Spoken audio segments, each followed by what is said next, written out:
ఇంట్లో పెట్టుకుంటే ఊపిరికి వస్తాను. ఒక్క 4 రోజులు వీడిని జాగ్రత్తగా కాపలా కాయండి. Okay boss. తర్వాత ఏం చేద్దాం బాస్? వదిలేద్దాం.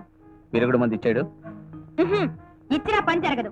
ఫైనల్ దశ వచ్చి అల్లకల్లోలం అయిపోతుంది. అయితే మామూలుగా ఉన్నప్పుడే ఇంత అమూల్యమైన సంపదను దోచుకోగలిగాం. 4 రోజులు ఆగితే ఆ స్వామిగాడు చెప్పినట్టు విశాఖపట్నం మొత్తానికి పిచ్చెక్కుతుంది. అప్పుడు సిటీ అంతా దోచుకుని జగదాంబ జంక్షన్ లోంచి జెండా పీకి పారేసి స్టువర్ట్పురం జంక్షన్ లో పాతేస్తాం. సంజయ్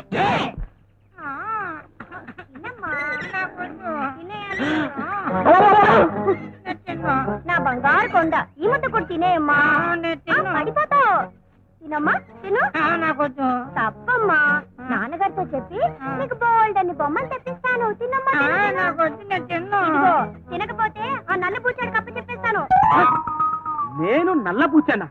అమ్మ పిల్ల కుంక నిన్ను. ఆగు, అది పిల్ల కుంక కాదు, పెద్ద కుంక. పెద్ద కుంక